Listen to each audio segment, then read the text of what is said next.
Hello and welcome to this edition of Ed's Video Podcast. I'm Ed, your video podcaster.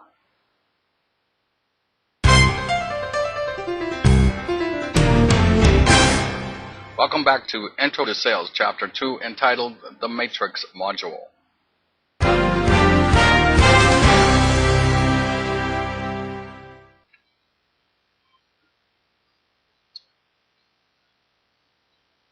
The Matrix Module.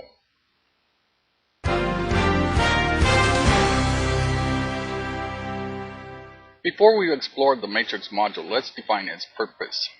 The Matrix Module is designed to assist the salesperson from the dreaded no-sale condition. Oftentimes, the sale fails to materialize simply because something in the AIDA approach has failed.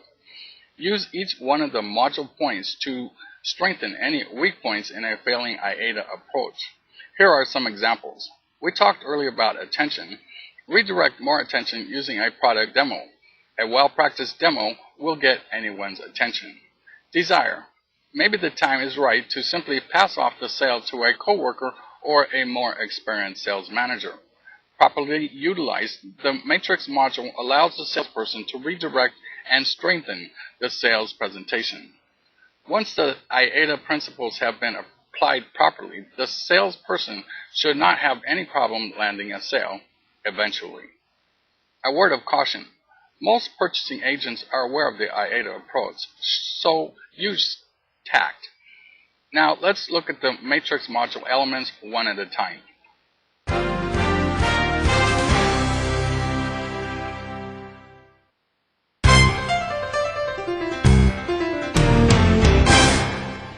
The Matrix Module.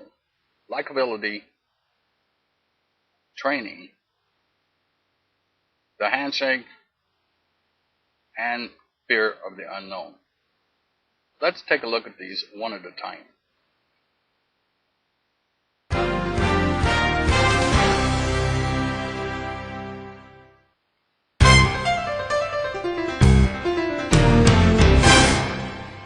Salesperson likability.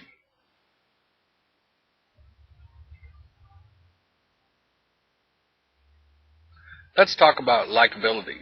Earlier we discussed the AIDA interest and desire. Okay, but these prospective principles refer to product or service. They sound like they might mean the same thing, but they are very different. When I say likability, I'm talking about you, the salesperson, not the product or service. How likable are you? Do your clients say, first the good news, great product and service, now the bad news, but I didn't like the salesperson? Likability is as important to the sale as love is to marriage. How likable can you be? Your career as a salesperson may depend on it. To catch that coveted sale, maybe you need to be just a little bit more likable.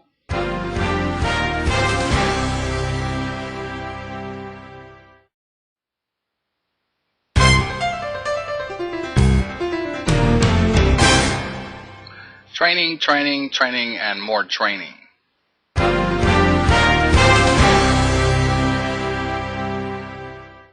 I'm not going to go into too much detail as to how important training is. I would like to mention that natural disaster fire is known to be one of the most costly causes of losses to property, life, and natural resources. The same holds true for training.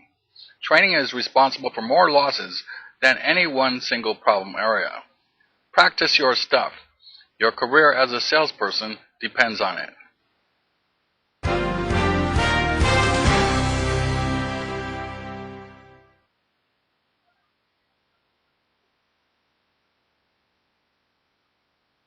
The handshake.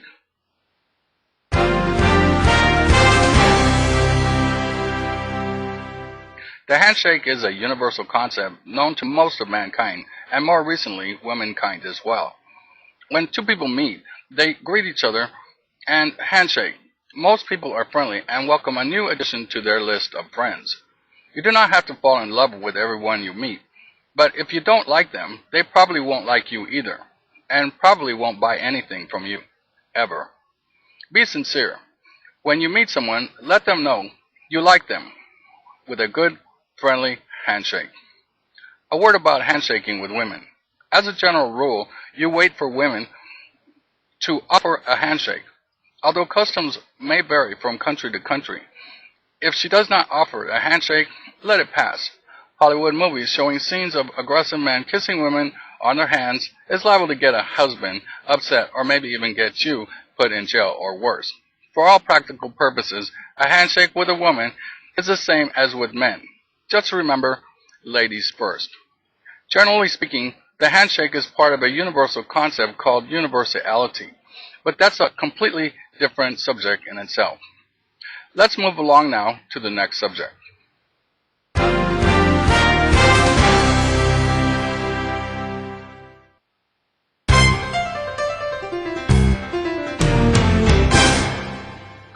Fear of the unknown.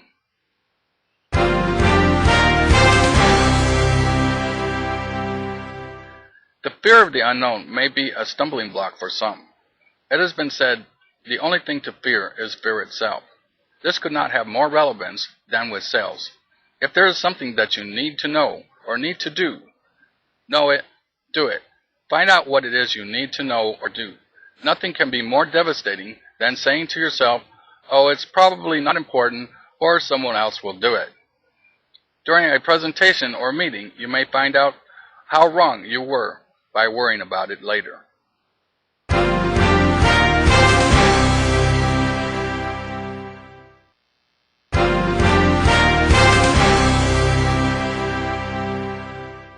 There are other things that affect the sale, such as buying motives.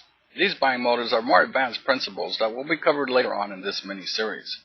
In closing, I would like to say, never think your products or services are not good enough. If you have done your homework, your work will shine. Even if it's not what your client customer wants, your best will always fit in somewhere down the road. Time's up. Stay tuned for more info updates. I'm Ed, your video podcaster, wishing you happy sailing. Bye for now.